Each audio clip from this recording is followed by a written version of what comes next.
obligatorios, hablo de sentencia, no de recomendación, en el ámbito de educación. ¿Quién va a hacer eso? Yo creo que es donde nos toca dar seguimiento.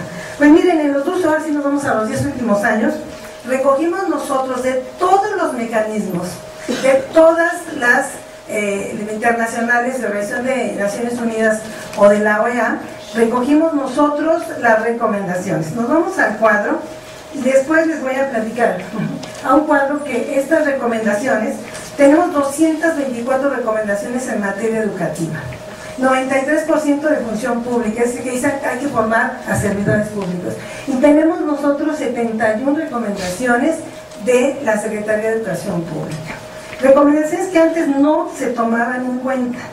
Y hay una investigación que después ustedes encuentran la referencia, donde nos va a llevar a, aquí se dice un poco, bueno, quiénes tienen esta responsabilidad y qué es lo que se hace. Y estos mecanismos, aunados a la reforma, nos pueden dar grandes herramientas.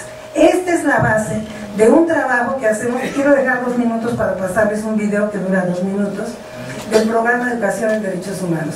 Tenemos las bases para poder hacer una serie de cruces de variables en las cuales, vamos a pasar todo hasta la alineación, en los cuales incluso le proponemos en el Programa Nacional de Derechos Humanos el mecanismo para que cumpla el gobierno.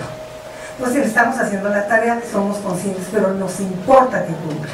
Y es en este programa que decidimos hacer esta alineación, es de los compromisos que el gobierno tiene, el programa de educación, incluso como ahora en el séptimo informe el gobierno está cumpliendo con la recomendación.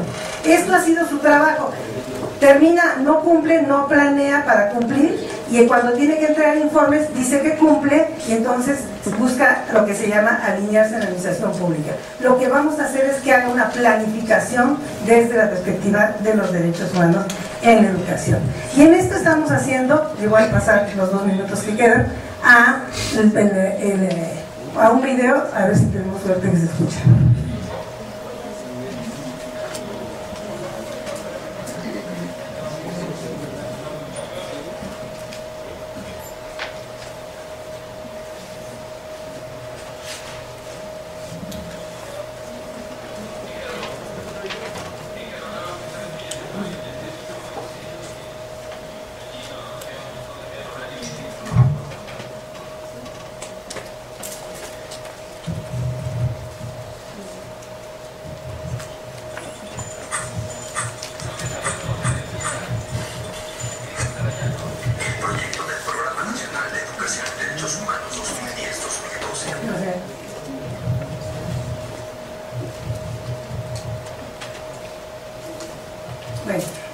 Por si acaso, vamos a, si no se llega a ver, simplemente para cerrar, este es un proyecto que se llevó 10 años de esfuerzos, los invitamos a conocerlo. En este esfuerzo queremos nosotros ofrecer herramientas, pero además hemos logrado que se comprometan recursos. Sí, estuvimos 10 años haciendo trabajos para que pudiera este plan establecerse, y una de las condiciones para que realmente trabajáramos en él es que hubiera recursos para implementarse.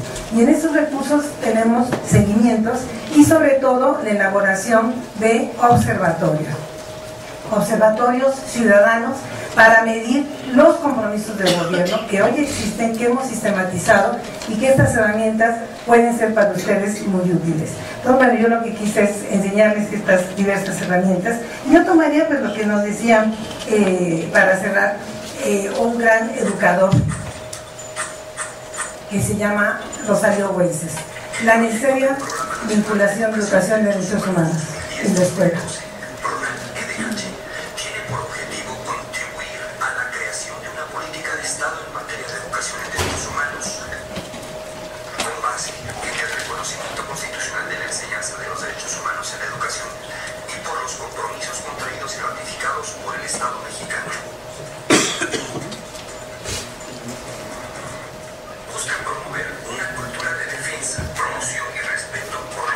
Humanos en todos los ámbitos y modalidades de la educación.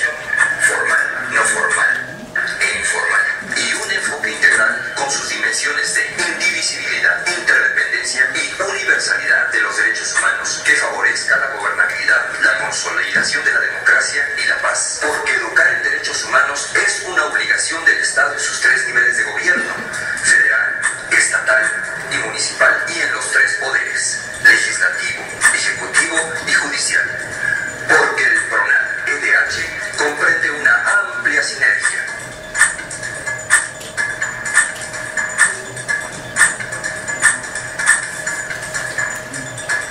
Porque fortalecer la cultura de paz y no violencia significa respetar y favorecer la vigencia de los derechos humanos y de la democracia, porque educar en derechos humanos es una alternativa a la violencia y porque todos somos corresponsables en construir una cultura de paz.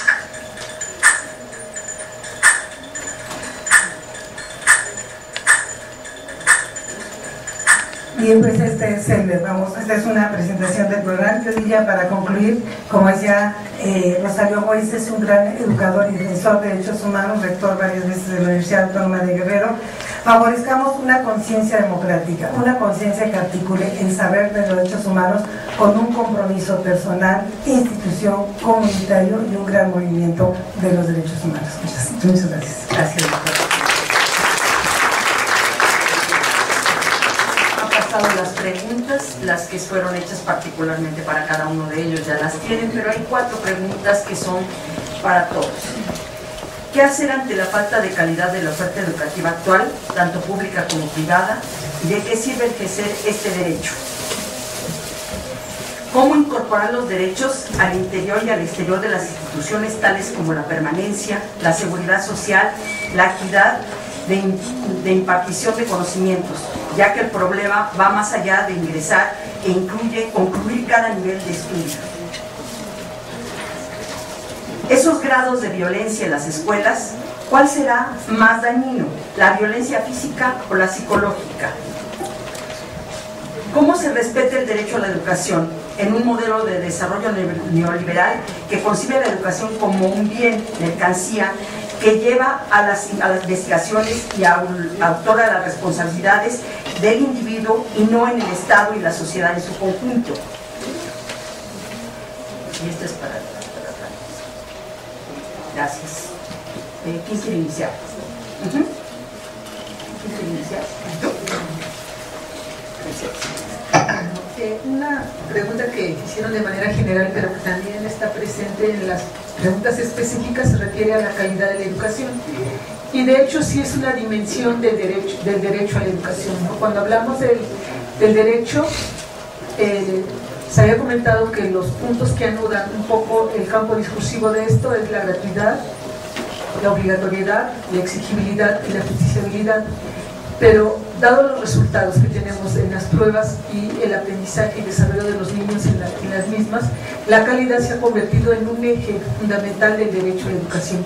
Es decir, los niños que permanecen en las escuelas se debe de garantizar que realmente aprendan de acuerdo a lo que señala el programa educativo. Y por ejemplo, vuelvo de nuevo a Brasil. En el caso de Brasil están construyendo indicadores para medir el derecho y la exigibilidad de una educación de calidad, y esto implica, los maestros asisten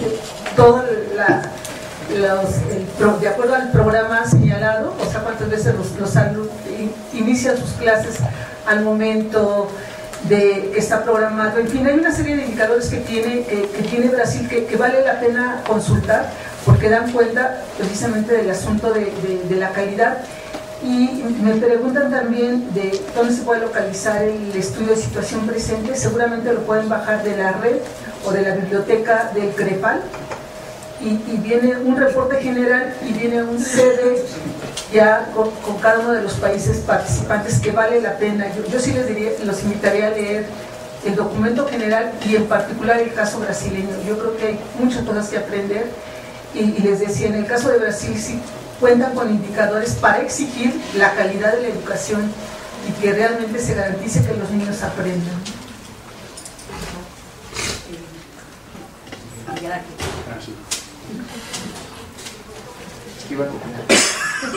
Ayuda bien. Bueno, a mí me preguntan, es un tema que me fascina y que, digamos, no es de reciente cuño en el debate filosófico, por lo menos, aunque sí jurídico. Desde hace mucho tiempo, digamos, el tema del respeto a la construcción epistemológica distinta ha sido un gran problema.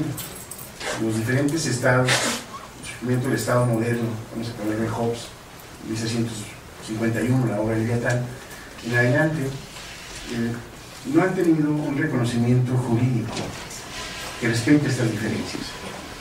Entonces, de repente aparecen, yo leía en el Universal, un texto de un famosísimo profesor que se dedica justamente a los temas de la educación, diciendo que debe prevalecer una visión de la ciencia en todas las escuelas de México. Que fuera de esta visión de la ciencia, entonces todo se caería en la superstición. Más o menos estoy reduciendo el tema, pero esta es la visión con que la Ilustración suele abordar el tema de los conocimientos. Si solamente hay una verdad científica, solamente hay un método que es capaz de nombrarnos esta verdad científica, y los resultados y los valores que surgen de estas investigaciones son todos compatibles y tienen armonía entre sí. Bueno, eso, desde luego, hay una tradición filosófica que desde hace mucho tiempo ha planteado y ha mirado a Oriente. Estoy pensando en la tradición alemana, ¿no? La tradición alemana, al lado de Kant, que planteaba modelos universales de evolución de los países, planteaba la necesidad de mirar al Oriente, planteaba la necesidad de mirar a Egipto, planteaba la necesidad de mirar a China, planteaba la necesidad de mirar para construir de una manera diferente, enriquecedora, los horizontes epistemológicos de ese tiempo. Estoy hablando de 1774, por ejemplo, es un libro de Herder, en donde dice justamente que cada cultura tiene derecho a construir su propia moralidad, y cada cultura tiene también el derecho, así como las esferas tienen un centro de gravedad, cada cultura tiene su propio, digamos, centro, y es tan importante y tan valioso como los otros centros. De ahí, por ejemplo, que las lenguas, 62 lenguas reconocidas oficialmente en México, pues hoy estén demandando que tengan profesores, que tengan recursos educativos, quiero decir, libros de trabajo, cuadernos de trabajo en su propia lengua. Eso entiendo que es un proceso lento, entiendo también que es un proceso caro, y también entiendo que no puede de ninguna manera demandarse su inmediata resolución en un país, por lo menos con la crisis no solamente económica, sino también política que tenemos en este momento. Pero sí creo que, digamos, tenemos que transformar la perspectiva epistemológica, la misma perspectiva epistemológica que impide que la Constitución pueda eficientemente cubrir, vincular el derecho a la educación de calidad para todos. Esa misma, digamos, disyuntiva epistemológica sufre también la educación pública de México. Me preguntan, en el caso, ese es un caso nada más, el caso de la cultura maya, si no es más importante educar a los niños desde chicos en el sistema decimal.